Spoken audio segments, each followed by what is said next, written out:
কোরআনের মধ্যে বলে, ইকরা বিস্মি রাব্বিকাল্লাযী খালাক। এই তো আয়াত, পড়ো তোমার প্রতিপালকের উদ্দেশ্যে, যিনি তোমাকে সৃষ্টি করেছেন, যিনি তোমাকে পৃথিবীর জমিনে পাঠিয়েছেন। এই পবিত্র কোরআন শরীফ নামাজের কথা এসেছে, হজের কথা এসেছে, যাকাতের কথা এসেছে, দান খায়রাতের কথা এসেছে, হারাম এবং হালালের কথা এসেছে। এক কথায় আমাদের প্রত্যেকটি বিষয়ের শিক্ষার জ্ঞান এই পবিত্র কোরআন শরীফের মধ্যে আল্লাহ পাক লিপিবদ্ধ করে দিয়েছে, যাতে মানুষ সহজ করে এই পবিত্র কোরআনকে বুঝতে পেরে তার উপরে যেন আমল করে। বাস্তব জীবনে যেন সেই ব্যক্তি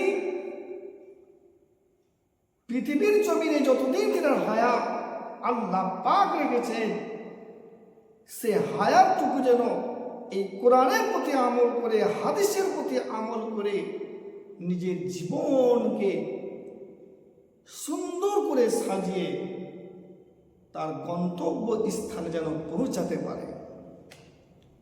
তাই মহান রাব্বুল আলামিন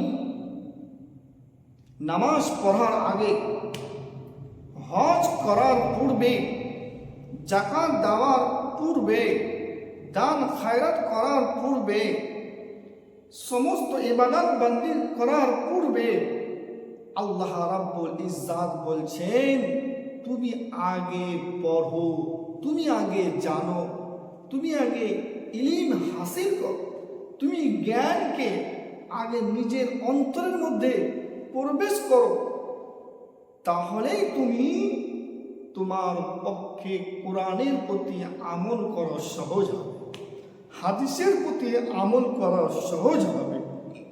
যদি আপনি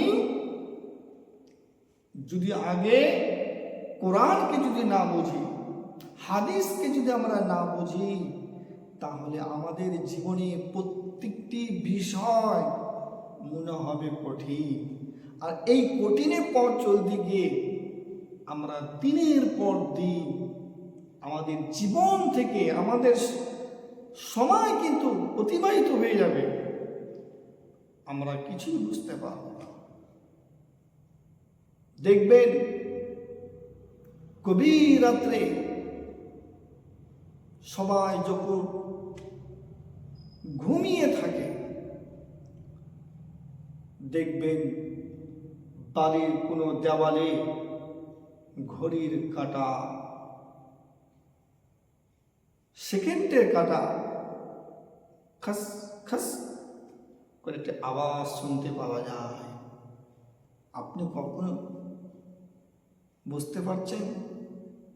এই যে আওয়াজ যেটা হচ্ছে, আপনার জীবন থেকে, আপনার সময় থেকে কাইচের মতো আপনার সময়কে কাটছে, সময়কে আপনার কাটছে, কিন্তু তারপরও কিন্তু আমাদের ঘুম ভাঙে না। বিষয় হচ্ছে যে আপনি নামাজ পড়ছি, আপনি আল্লাহর ইবাদত বান্দেগি করছি, আর সেই ইবাদত বান্দেগি করতে গিয়ে যদি আমার ইবাদত যদি না হয়, সেই ইবাদত তো আমার বেকার। আমি ইবাদতে গুরুত্বই বুঝলাম না, ইবাদতের নিয়ম কানুন আমি জানলাম না। যদি আমি না জেনে কোনো কাজ করতে যাই, সে কাজে কোনো সাকসেসফুল নেই। আপনি যে কোনো কাজ উঠে নিন, মিস্ত্রি কাজ আপনি করছেন, পরিপূর্ণভাবে মিস্ত্রি কাজ যদি না আপনি জানেন, তাহলে আপনার কাজের ভুল হবে। আর কাজের ভুল যদি আপনার দেখা যায়, তাহলে আপনাকে কথা শুনতে হবে। যে কোনো কাজ, চাই কাঠ মিস্ত্রি হোক, চাই রাজমিস্ত্রি হোক, চাই ইলেকট্রিক মিস্ত্রি হোক, সে পুরো দক্ষতার সাথে যখন সেই বিষয়, সেই সাবজেক্ট যখন পরিপূর্ণভাবে জানবে, তখন তার সেই বিষয়ের কাজ কিন্তু তার জন্য সহজ এবং করতেও তিনাকে ভালো লাগবে। আর যদি না জানে, তাহলে সেই কাজ তার জন্য হচ্ছে কঠিন। বলুন, আল্লাহ রাব্বুল ইজ্জত কেন বললেন যে তোমরা আগে পড়ো? আগে পড়তে বলেছেন। আমি যখন কোনো বিষয়ে কিছু পড়ব, তাহলে আমি বুঝতে পারবো কি বিষয় আমি পড়ছি, কি বিষয় আমাকে জ্ঞানটা দিচ্ছে, কি আমাকে শিক্ষা দিচ্ছে, কি আমি শিক্ষা নিচ্ছি। যদি আমি না পড়ে, না বুঝে যদি আল্লাহর ইবাদত বান্দেগি করি, তাহলে আমাদের আল্লাহর ইবাদত শুধু মসজিদে যাওয়াই হবে, ইবাদত করাই হবে, কিন্তু ইবাদতের যে সওয়াব, যে নেকি, সেটা আপনি বঞ্চিত থাকবেন। আল্লাহু আ'লাম, বাকি আল্লাহর হাতে। কিন্তু শরীয়তের বিধান, কোরআনের বিধান, হাদিসের বিধান, যেটা বলে গিয়েছেন, লিখে দিয়েছেন, সেই কথাটাই হচ্ছে আমার আপনার জন্য জরুরি, তার প্রতি আমল করা। মহান রব্বুল আলামিন আমাদেরকে সর্বপ্রথম যে এই পবিত্র কোরআনের আয়াত যে নাজিল হয়েছে, সর্বপ্রথম সে হচ্ছে এই আয়াত, ইকরা বিসমি রাব্বিকাল্লাযী খালাক, পড়ো তোমার প্রতিপালকের উদ্দেশ্যে যিনি তোমাকে সৃষ্টি করেছেন। এবার আসি, আমি আমাকে আপনাকে প্রত্যেকেই যিনি সৃষ্টি করেছেন তিনি হচ্ছেন আল্লাহ, তিনি হচ্ছেন খোদা, তিনি হচ্ছেন রব্বুল আলামিন। তিনি আমাকে আপনাকে সৃষ্টি করেছেন, পৃথিবীর জমিনে পাঠিয়েছেন, একটি নির্ধারিত সময় আমাকে আপনাকে দিয়েছেন। তো এই সময়গুলোকে আমরা কি করি?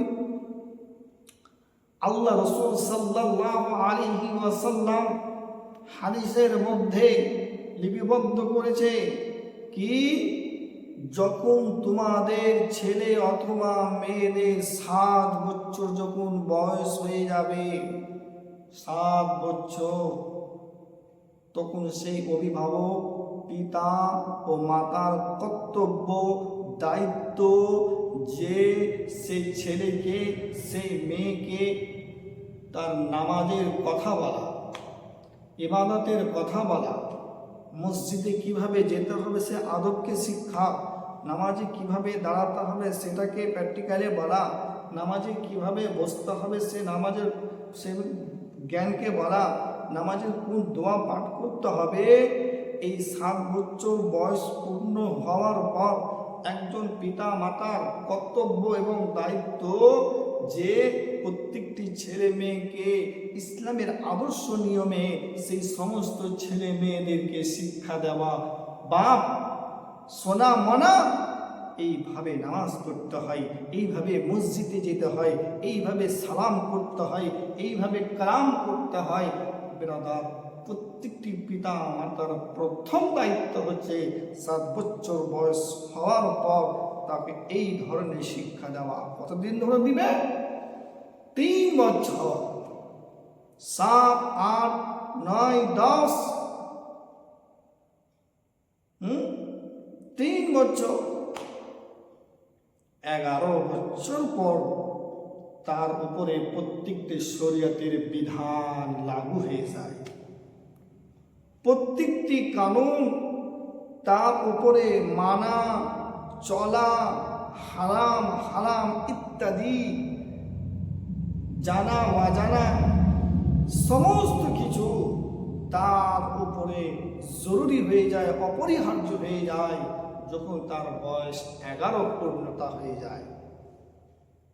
কিন্তু যখন দেখছেন 7 বছর বয়স পূর্ণ হওয়ার পরে তাকে আপনি আদবের শিক্ষা দিলেন, কোরআনের শিক্ষা দিলেন, নামাজের ইবাদতের নিয়ম কানুন শিখালেন, তার শিক্ষা দেওয়ার পরে দেখা যাচ্ছে সে 11 বছর পূর্ণ হওয়ার পরে মসজিদে নামাজ পড়তে যায় না, আমার আপনার কথা অমান্য করে। আমি আপনি বলছি বেটা মসজিদ আজান হলো নামাজ পড়তে যা, নামাজ পড়তে যায় না। এ বেরাদার মিল্লাত ইসলামিয়া, মহান নবী আল্লাহর নবী মুহাম্মদ রাসূল আরবি সাল্লাল্লাহু আলাইহি ওয়াসাল্লাম বলছেন ওই পিতা মাতার কর্তব্য হচ্ছে, দায়িত্ব হচ্ছে ওই ছেলে মেয়েকে তার উপরে কঠোর ভাষা বলা, তার উপরে মেজাজ দেখিয়ে নামাজকে তাকিদ করা।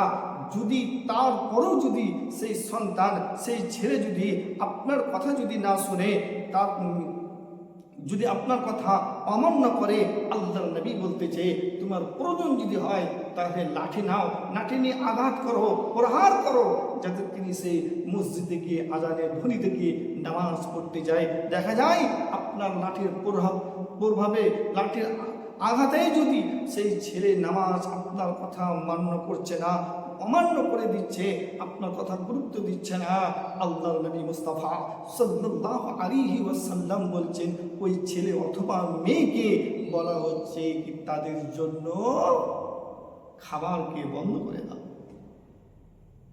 খাবারকে ত্যাগ করে দাও, খাবারটা বন্ধ করে দিতে হবে। দেখা যায়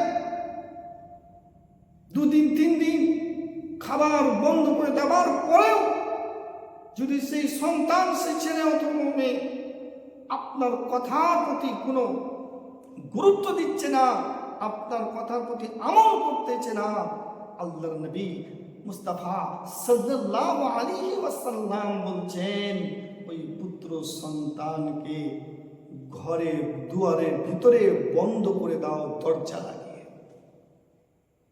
দেখো তোমার ছেলে পরিবর্তন হচ্ছে কিনা, তোমার মেয়ে দিনের প্রতি পরিবর্তন হচ্ছে কিনা। তারপরেও যদি তোমার ছেলে অথবা মেয়ে ঘরে বন্দি করার পরেও যদি সেই সন্তান, সেই ছেলে মেয়ে যদি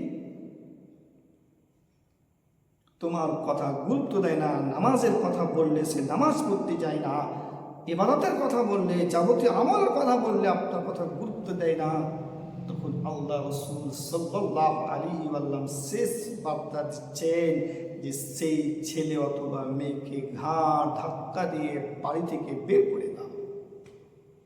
সেই বাড়ি থেকে ঘাড় ধাক্কা দিয়ে বের করে দাও যে তুমি আমার কথার প্রতি শুনছো না, তোমাকে ইবাদতের কথা বলতেছি, মসজিদে নামাজ আদায় করার কথা বলতেছি, সালাত আদায় করার কথা বলতেছি, তুমি তারপরেও কিন্তু শুনছো না। আল্লাহ রাসূল শেষ কথা বললেন তাই ঘর ধাক্কা দিয়ে বের করে দাও। আমার দিনী মুসলমান ভাই বন্ধুগণ, বলুন এই হাদিসের প্রতি যে আমি আজকে হাদিসটি শোনালাম, সে হাদিসের প্রতি আমাদের মধ্যে কোনো পিতা, কোনো মাতা এই হাদিসটির প্রতি কেউ আমল করেছে আজ পর্যন্ত? কোনো ছেলেকে নামাজের কথা বলেছে, কোনো ছেলেকে খাবার 3 দিন নামাজ পড়তে যায় না, খাবারকে বন্ধ করে দিয়েছে, কেউ পিতামাতা করেছে? আপনার ছেলে নামাজ করার কথা কোনো দিন বলেছেন?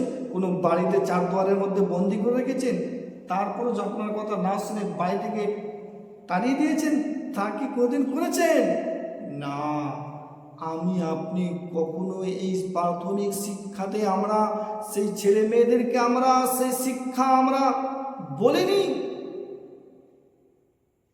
আল্লাহ রাসূল সাল্লাল্লাহু আলাইহি ওয়াসাল্লাম বলছেন প্রত্যেক পিতা মাতার কর্তব্য যে তারা তার পুত্র সন্তান অথবা মেয়েদেরকে নামাজের শিক্ষার কথা বলবে। হ্যাঁ, আজ পর্যন্ত কেউ দিয়েছে? কে বলেছে? কোনো পিতা, কোনো মাতা বলেননি। আমি আপনাদেরকে যদি জিজ্ঞাসা করি, আমি আপনাদেরকে যদি প্রশ্ন করি যে আপনাদের মধ্যে কতজন অভিভাবক হয়ে, গার্জিয়ান হয়ে ছেলে মেয়েদেরকে নামাজের কথা বলেছেন? তো অধিকাংশই মানুষ বলবে আমরা এই নামাজের কথা আমরা বলিনি। আমরা কি কথা বলেছি? আমরা নিজের ছেলে মেয়েদের প্রত্যেকটা বিষয়ের কাজে আমরা আদেশ করেছি, হুকুম দিয়েছি, আর সেই ছেলে মেয়ে আমাদের কথা, আমাদের আদেশকে মেনেছে। এক্সাম্পল যদি দেওয়া যায়, আপনার ছেলেকে আপনি বলেন বেটা বাজার করে নিয়ে, আপনার ছেলে আপনার বাজার করে এনে দিয়েছে। আপনার ছেলেকে বলছেন বেটা যা কন্ট্রোল করে নিয়ে এসছে। আপনার ছেলেকে আপনি বললেন যা বেটা ও পাড় থেকে যাবতীয় কেনাকাটা করে নিয়েছে। আপনি বলেছেন বেটা যা শ্বশুর বাড়ি গেছে। আপনার প্রত্যেকটা কথায় যেটা বলেছেন আপনার ছেলে অথবা মেয়ে আমল করেছে, কিন্তু ওই সমস্ত বিষয়ে কর্ম কাজের ক্ষেত্রে আপনি আদেশ করেছেন, ওই ফাঁকে আপনি নামাজের কথা একবারও আপনি বলেননি, ইবাদতের কথা আপনি একবারও বলেননি, আপনার ছেলেকে ভালো শিক্ষার কথা আপনি বলেননি। যখন আপনি আদবের কথা আপনি বলেননি, শিক্ষার কথা বলেননি, ইবাদতের কথা বলেননি, ওই ছেলে হয়ে বড় যখন হবে, যখন আপনার মতো যখন 30 থেকে 40 বছর যখন বয়স পার হবে, আর যখন আপনি বৃদ্ধা হবেন, বয়স্ক হবেন, তখন আপনি সমাজের মরণের কাছে গিয়ে বলবেন আমি বিচার চাই, আমাকে একটা বিচার দিন। বলবে কিসের বিচার? বলছে আমার তিনটে পুত্র সন্তান, আমাকে কেউ ভাত দেয় না, তিনটে আমার ছেলে আমাকে দেখে না, ওষুধ পানি দেয় না, খরচা পানি দেয় না, আমি খেলাম কি খেলাম না সেই কথাটা আমার খোঁজ নিচ্ছে না। তখন আপনার অভিযোগ, তখন আপনার ছেলেদের প্রতি আপনার নালিশ, আপনি তখন সমাজের লোককে বলেন, আপনি কোন আশায় বলেন, কোন পাওয়ার আশায় বলেন? যখন আপনার শিক্ষার কথা বলা উচিত ছিল, সেই সময় আপনি আদব শিখানোর শিক্ষার কথা বলেননি, সেই ছেলে তো অমানুষ তো হবেই। সেই ছেলে তো আপনাকে ভাত না দিতে পারে। কেন?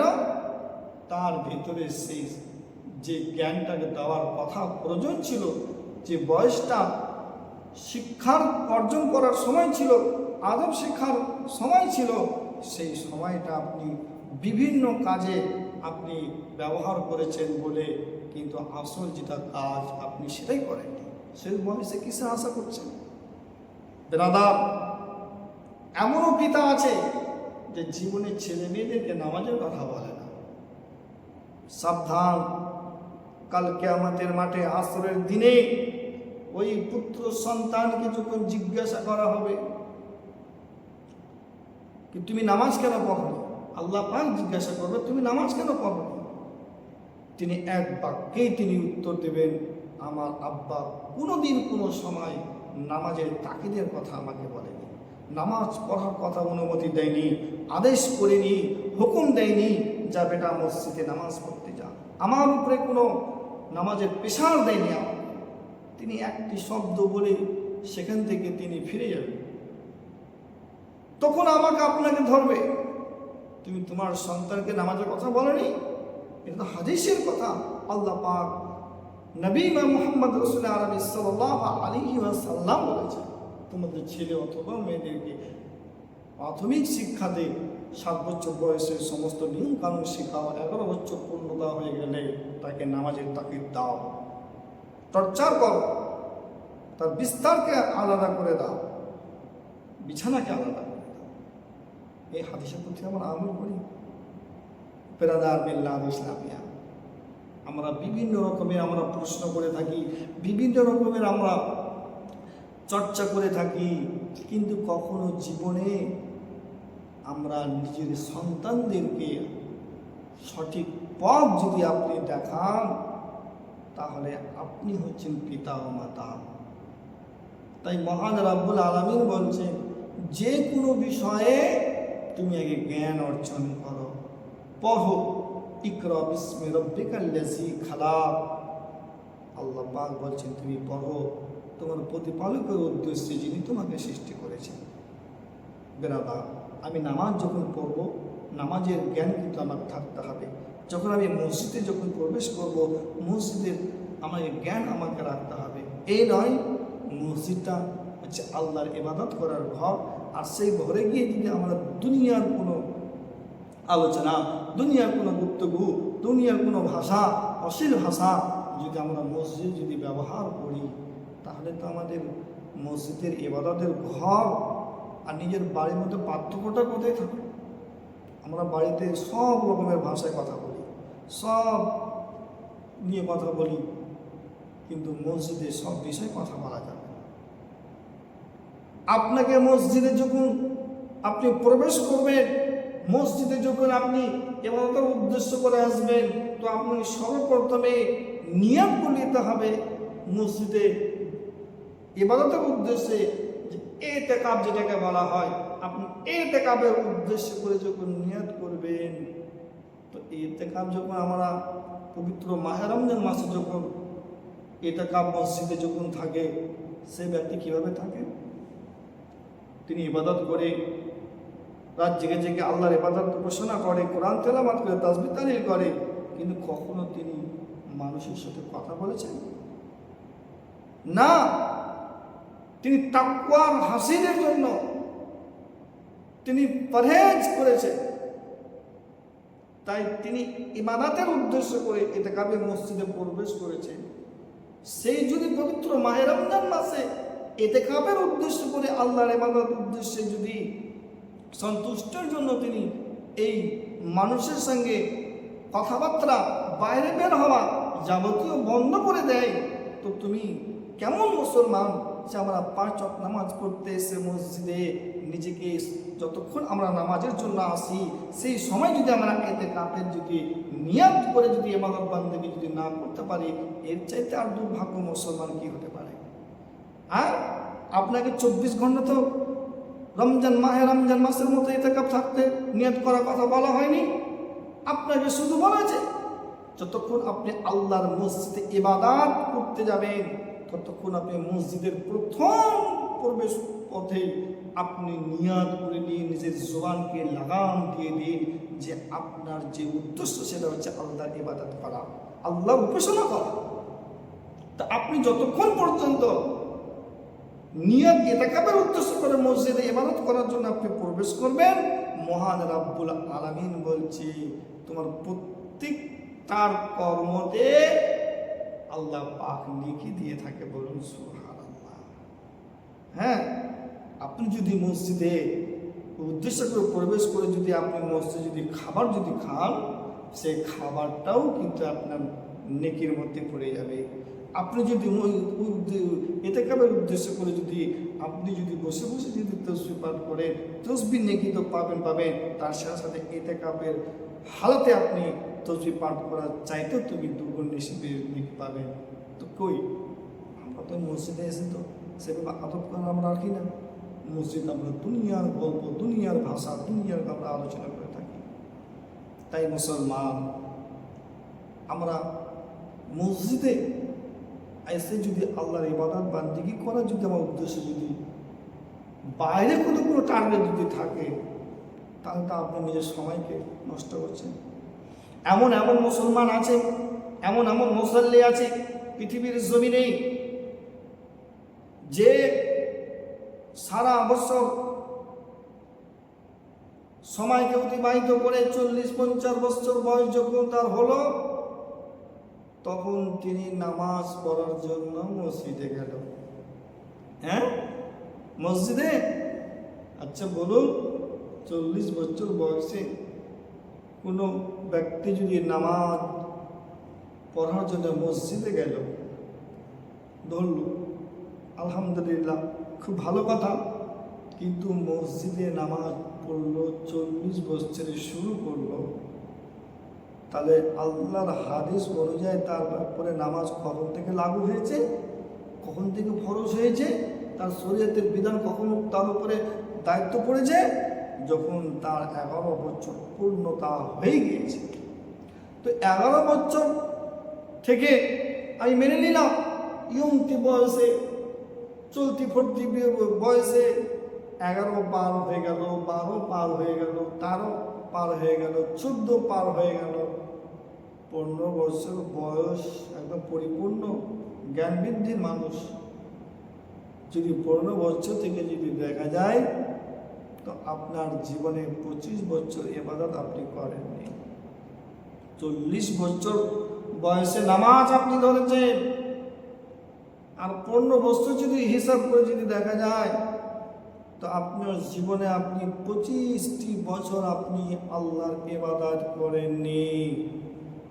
এবার প্রশ্ন হচ্ছে যে এই 25 বছর বয়স 25 বছর যেটি আমি নামাজ আল্লাহর ইবাদত করিনি, উপাসনা করিনি, সেই 25টি বছর আমাকে আল্লাহর ইবাদত কি করতে হবে, না আমাকে জন্য মাপ?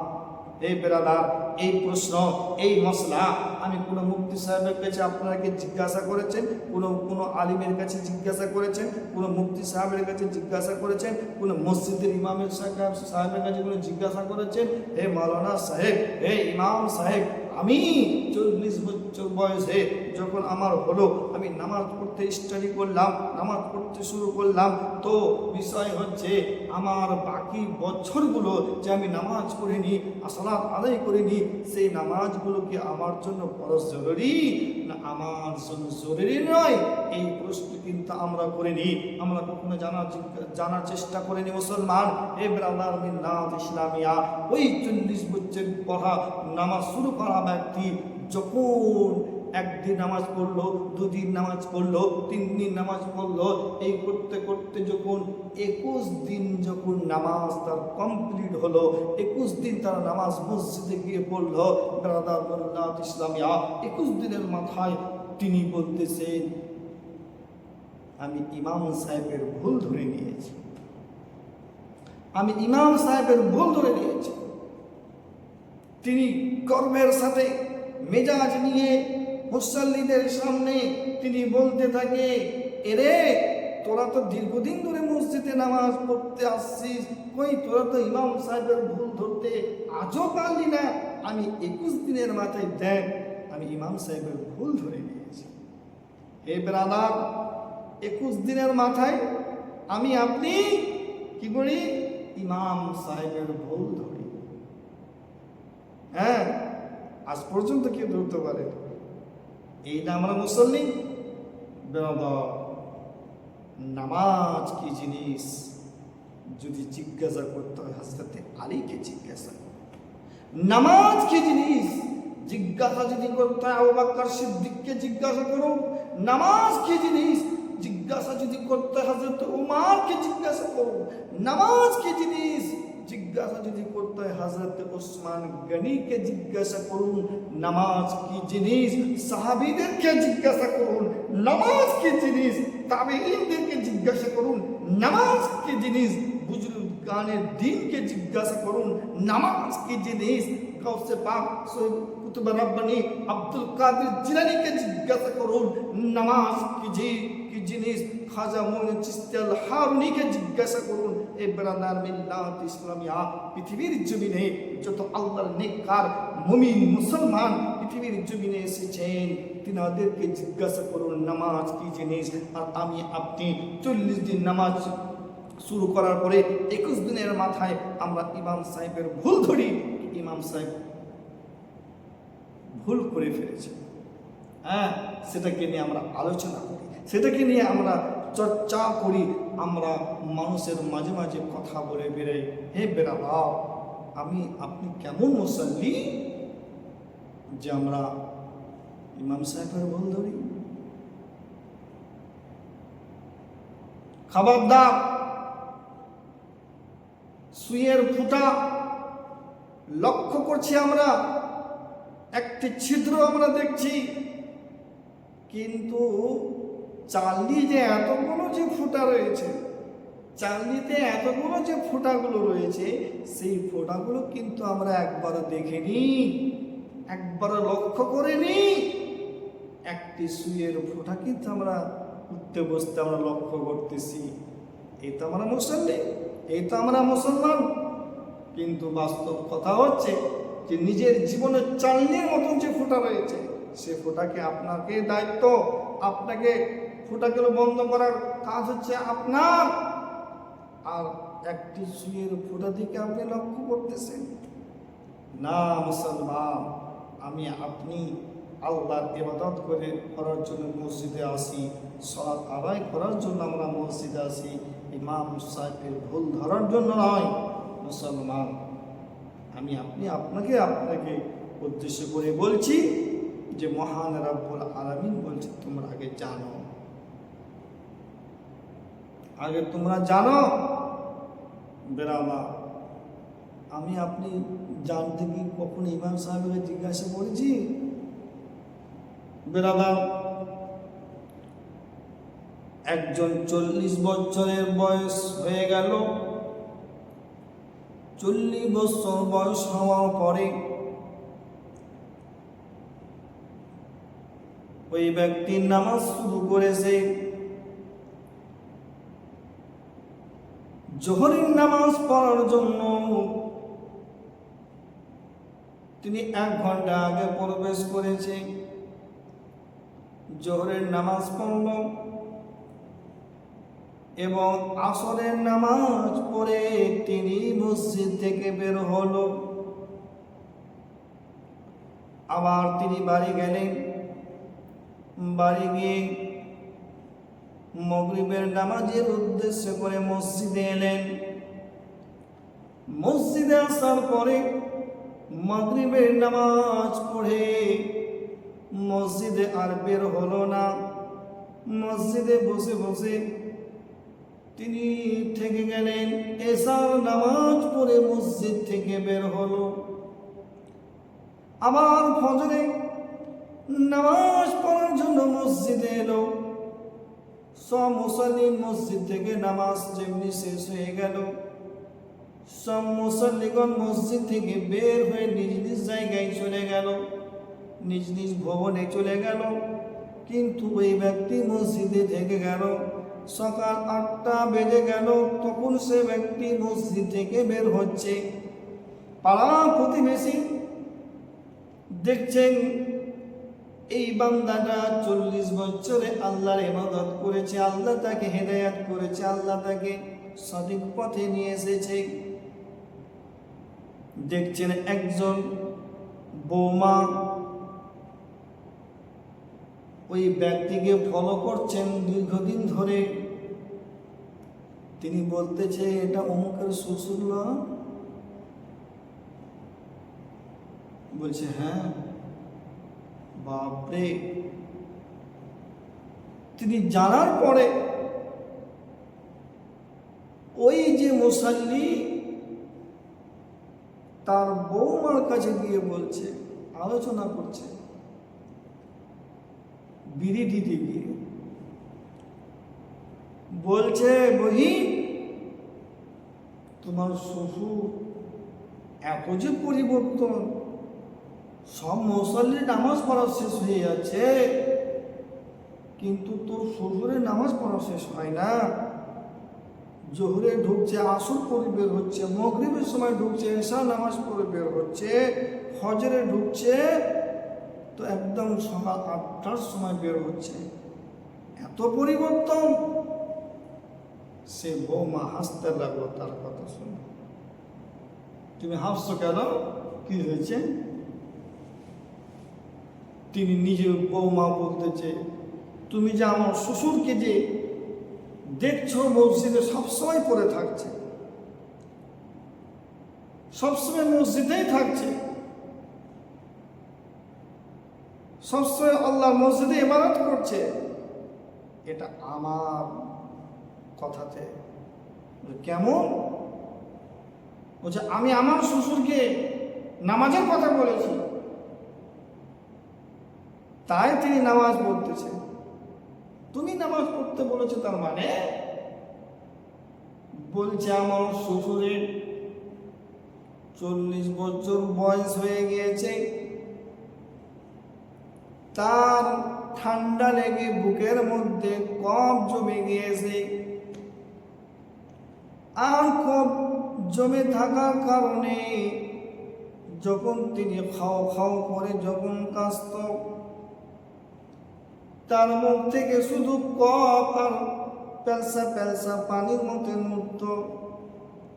তিনি গেছে গেছে যতক্ষণ বাড়িতে থাকতো, ওই বাড়িতে থাকতে থাকতে কাঁচতে কাঁচতে বাড়ির ঘরকে নোংরা করে দিত। আমি কোনো সময় সে কাজগুলোকে ছেঁচে দিয়ে বাইরে ফেলে দিতাম। কখনো আমি আমার বাইরে থেকে মাটি দিয়ে সেই কাজগুলোকে আমি ঢেকে দিতাম, কখনো ছাই দিয়ে সে কাজগুলোকে আমি ঢেকে দিতাম।